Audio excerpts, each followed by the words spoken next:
ma'am ngasi koi price action aduga price ki movement natra aduga khogi ino dugi matungina se okay minute koi ngasi ki topic tu jeng minasi ka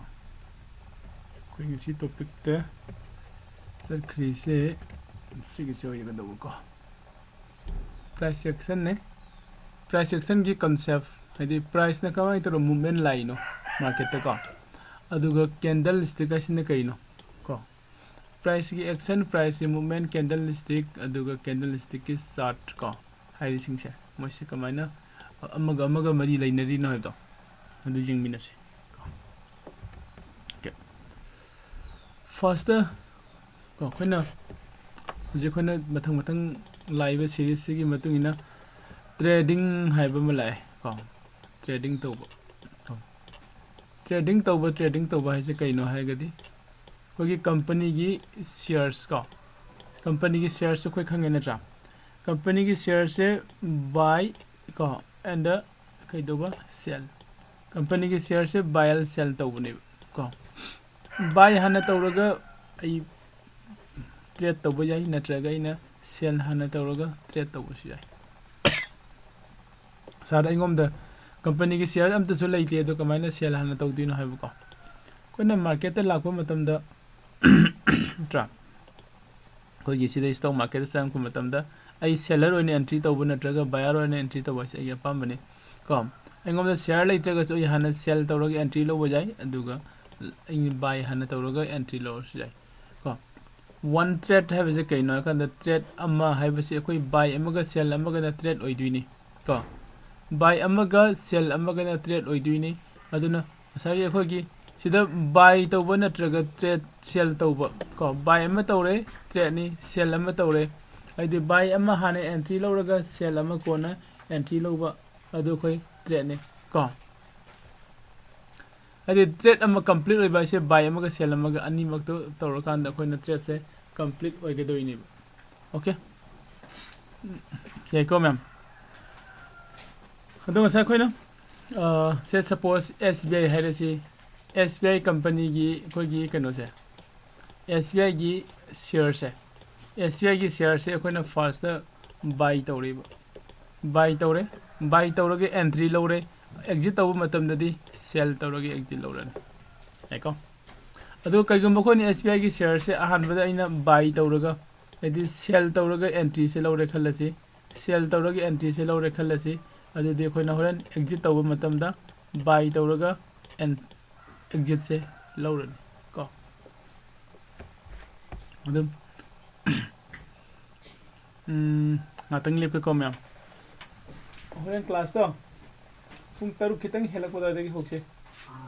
ko aduga kanu je theng adum lakani yare ko aduga adu lower ga wai tai tu ai online class tawri yai ko noi class yaw ke sim pham to okay koi na ma'am जारी को तुम कोई trade लो bye से कोई ना bye तौरगे entry लो बजाय ना trade cell तौरगे entry लो बजाय हाय बसिंग से कदाई द कमाई लो गने हाय कान ngasa gi कोई ना सिदा संगसिला कान द जोमेटो सिदा इन बाय तौरगे एंट्री लो बजाय को नट्रगा ना इन सेल तौरगे एंट्री लो बजाय कईगुंबा इन बाय दे एंट्री लो रगदि होय ना gi एग्जिट तौ मतम द सेल तौरगे एग्जिट तौगनी अदुगा इन सेल दे एंट्री लो रगना होय इन बाय तौ एग्जिट तौ मतम द बाय तौरगा कइदोगने exit togani ko aingom da sunglei leitaba company gi shares sa ai hana sell tawraga ai seller oine entry lo buyai ko ai hana seller oine entry lo buyai lo bugi mong ni sam manai nang na BSC de lo gere NSC de lo gere loning mafam da lo biyo duga intraday ko akogi ade etai khogi option ka kan heng tam khini ko sisi da su koi seller oine overnight thamba yabagi khudong sa su dum leigani ko sigina khogi option ga haibisi na khoi derivative market ta yaugani sina hayeng matam dugi matungi na jengak sika ado kon entry loba harakpa matam sida lai se main point se kaino right entry time duni right entry time khona right entry se karama matam da loga da ge haibu ko khona right entry se karama matam da loga da ge hairagadi koi find out tawba mathau tai हाइदि market की movement दि सुमाइना सुमाइना चले नत्रा अमुक काबा अमुक कुम चले को सिगी चलिबा वे सिदा अखोने राइट एंट्री से कदाइदे लौदिनो हाइबको ओके सि अखोय फाइंड आउट तौननबो खोनबो मथौ ताइ अदो मार्केट की सिसिदे लाइबो मूवमेंट से सि कमाइने थोरैनो हाइबने को सिगी मूवमेंट से कमाइने थोरैनो हाइ कांददे खोइना प्राइस एक्शन हाइबमा मयामना ताइ को लोइना प्राइस एक्शन को प्राइस एक्शन से करिनो प्राइस की action ngakani price se kanana asigi action se kanana thon buno harigadi kogi buyer and seller na ko buyer ga aduga seller ga na hariba price ki action sing je thokan bani ko buyer na buy tawba seller na sell tawba sai ko myam hariba ani sida price action na thon bani adu ani sina kamaina price action tho leino ha kan kogi miroi bagi kogi kano ma psychology haiba ma lai ko psycho ko मिबेगी psycho हाइबम लै अदुगा emotion हाइबम सु लैरी नत्रा खोन emotion control तौब ngमदबा अदुगा खोगी साइकोलॉजी हाइरिबा मयाम से सिदगी प्राइस की एक्शन से को मार्केट की मूवमेंट से लाकने कमाइना प्राइस एक्शन से देसिंग बदी बायर ना बाय तौब सेलर ना सेल तौब आइदि प्राइस की मार्केट ट्रांजैक्शन मयाम दो प्राइस की मार्केट की ट्रांजैक्शन मयाम बायर ना खरा तांग ना बाय तौरम जाय सेलर ना खरा को होंग सेल तौरम जाय नत्रगा तांग सेल तौरम जाय हाइरिबा मागी प्राइस की बाय एंड सेल की ट्रांजैक्शन मयाम दुगी मतुंगिना सिगी प्राइस एक्शन से थोरपने को खरा तांग ना बायर ना बाय तौरे को हाइदि मींस मार्केट से मथलम ना काखलकपा खर बायर ना खरा तांग ना बाय तौबा हाइबदि खोगी डिमांड खरे हेंगत पा हाइब डिमांड से खरे हेंगला अगदि नत्रा डिमांड से खरे हेंगल अगदि प्राइस की मूवमेंट से मथलम दा लाए अदुगा सप्लाई से न खरा हंद्रगना हेंगल अगना प्राइस की मूवमेंट से मखरम दा लाए को डिमांड कनाना तौगनी बायर न तौगनी सप्लाई कनाना तौगनी सेलर न तौगनी को डिमांड एंड सप्लाई से की मतुंग इन प्राइस की अने मवांग को सी चले डिमांड से कनाना तौबनो बायर न सेलर से न कनाना सप्लाई न हारिबसी की डिमांड एंड सप्लाई से कोई कनानी हेलिगे क्याम कमाइन चलिगे हसिते कोई कदाइदai खंगने हारिगदि जोमेटो दा एग्जांपल नम जेंगसी सिदा लाइन अहम लाइन 4 लाइन्स लैसे मार्केट डेप्थ सिदा एंट्री तौबियो को मार्केट डेप्थ सिदा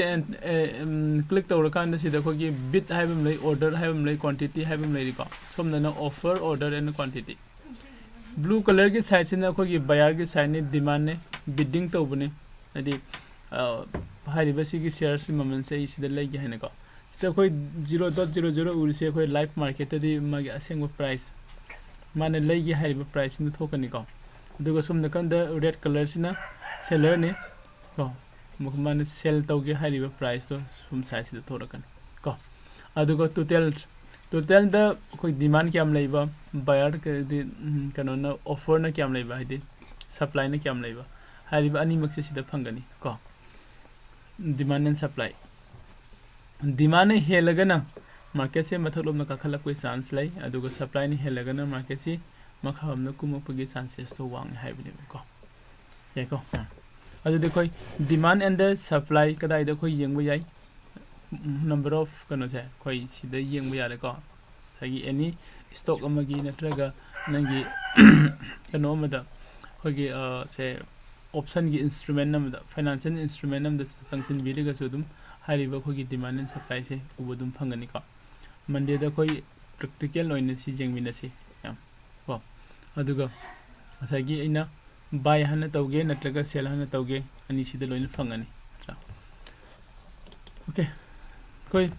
सिबॉक्सी जेंगे अदो मखा ताबदा कोई नो से जेंगसी हारिबा प्राइस एक्शन गी कनो से कांसेप्ट को अदुगा प्राइस मूवमेंट कमाने लाइनो को सी अदुगा डिमांड एंड सप्लाई सिदा कना कना करी करी रोल लौबनो को डिमांड की सप्लाई सिना डिमांड की रोल न कोई न बायर न लौबने अदुगा सप्लाई की को जिसने कोई सप्लायर है बने कना सेलर से को सिले अदो जैसे कोई हारिबा मार्केट सिदा मार्केट के सिगी डिमांड एंड सप्लाई लाकदौरिबा मयाम से सिसे कना ने रिप्रेजेंट तौगे हारगदी को कना ने रिप्रेजेंट तौरके हारगदी सिदा लैरिसे सिसिना कोई द रिप्रेजेंट तौवे से कोई ने कैंडलस्टिक चार्ट है खंगनै हाइरिबसिगी कैंडलस्टिक की चार्ट से को सिसिदे रेड टू ग्रीन सु म्याम उ फंगी खोइन को सि खोइन zoom in and the zoom out तक थोको यागनी को नंगी अपाम बई मतुंगिना अदुगा हाइरिब सिसिदे लैरिब colours green colour red colour red colour ओरिब लैदि डिफरेंट स्ट्रक्चर लैरि सिंसे से खोइन कैंडलस्टिक हारे खंगनै को म्याम कैंडलस्टिक जापानीज रोम की कनोदगी थोरकपनि दुन जापानीज कैंडलस्टिक हारे गसु खंगनै जापानीज कैंडलस्टिक सिना मिन तविसिसु मान अखोय द रिप्रेजेंट तौबिरिसे प्राइस की मूवमेंट दुनि को आइदि ngasi प्राइस से कया द ओपन तौब स्टार्ट तौरप कया द लोसिनगिबा ख्वाइदगी वांगन ममन से क्या बकारम ख्वाइदगी नेम न ममन से क्या बकुम मगाइसे कैंडलस्टिक सिना शो तौइबको यानी को मैम अदुगा हाइरिबसि कैंडलस्टिक सि द खोइन ngasi नत्रगा आइदि हप्ता अमगी था अमगी नत्रगा न खोगी सि आइदि मागी टाइम फ्रेम हाइबम सु लैरिबो टाइम फ्रेम से कोई सिदगी चेंज तौगनी दी यानी इदिसे 1 डे की टाइम फ्रेम हाइबनी अइना सिदा 5 मिनट्स की टाइम फ्रेम ओंथोगदी को कैंडलस्टिक की फॉर्म से सुमाइने लाकनी को अदो कोई सिदे लाके अतोप केनो सिदा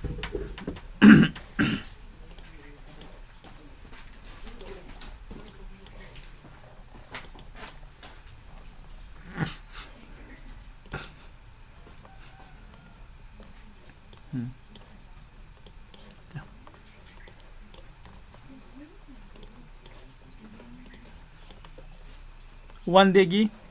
5 मिनट्स की नत्रा 5 मिनट्स की टाइम फ्रेम 10 मिनट्स की कई लोइन ले हाइरिबा टाइम फ्रेम से न करी न हाइबदे नंगी कैंडल अमसे मिनट कया की कैंडल ओहनगेनो हाइबो तो होरे अखोइना ट्रेड तौब मतमदा 5 मिनट्स ता ट्रेड तौब 2 मिनट्स ता ट्रेड तौब 10 मिनट्स ता तौब ने लाखनी को ओके अदुन अखोगी सिदा लाइबा टाइम फ्रेम से अखोइना अपाम्बा आइगी हाइनेजबा टाइम फ्रेम दो अदु चेंज तौब जानिबो सपोज आई नसीदा 15 मिनट्स द टाइम फ्रेम से चेंज तौरेबको 15 मिनट्स द टाइम फ्रेम से चेंज तौरकांद सिदा शो तौरिबा कैंडल सिंगसे मिनिट 30 की सेमप कैंडल अमममनिबा तोंगान तोंगान लाइको 15 मिनट्स से सेमप कैंडल ngakani अदुबो सिदा खोइना खंगिसि उरिसिदे कइनो 15 मिनट्स की कैंडल सिंगसे कैंडल अमना याम चावै अमना यामना पिगी नत्रा मया ओरब चाव पितु पिकपा मयाम अमा यावरि को हाइरिबसिगी कैंडल सिंगसे खोइना नहीं कदबनी लोन को मागी कैंडल की शेप से मागी कैंडल की ममिंग सुमुक लेरिको हाइरिबो कनो सिंसिना खोइना मथंगी नेक्स्ट क्लास ता को कैंडल स्टिक पैटर्न को यदि कैंडल स्टिक की फॉर्म है तारे सिदा खोइ हमको नैनसे अदो मसिगिदी चराफम अखोनि येंगिसे price action price movement candlestick को कैंडल स्टिक की चार्ट से करीनो खोइ खंगे कैंडल स्टिक चार्ट सिदा कैंडल मैम न फुल पुल्लगा अखोइदे प्राइस से रिप्रेजेंट तौबीबा सिगुम मखंगे चार्ट से खोना कैंडल स्टिक की चार्ट हैना खंगनै को हेलो होरे नखोइ ngasiदे संडे से ओइ मैम को पुंग 10 दोइदा अगेन नखोइ अमुक पुनसे को पुंग 10 दोइदा खोइ पुनसे पुंग 10 दोइदा दे खोइ गूगल मीट ता ओइना पुल्लछु यागनि को खोइना भारिबा क्लास दो खोइना तौगदब से हमने स्पेशल ओइना ममांग द खोइना हानदगी कनो द संडे द तौबा कनो क्लास अम लेबनि को अदुगी क्लास तो खोइ तौमिनसे को आई मयाम द दुगी लिंक से अमुक कनो तौरके थारके को हारिबा कनो से क्लास है ओके सी क्लास से ऑर्गेनिक को price action okay price action how to trade with price action को अदु मैम कनागुम्बा खोगी इसी थ्योरी क्लास से नतब प्रैक्टिकल ओइना क्लास से जॉइन तौनिंगबा को नतगा लाइव ता ट्रेड तौमिननिंगबा सिंग लैरगदि को खोगी वीडियो सिगी डिस्क्रिप्शन दा खोगी नंबर व्हाट्सएप नंबर जावरि को हाइरिबा व्हाट्सएप नंबर से सिसिदा टेक्स्ट तौबिरो सोमगी मिंगा दुगा लैफमगा अदुगा खोगी ब्रॉडकास्टिंग की लिस्ट दम ऐड तौजलके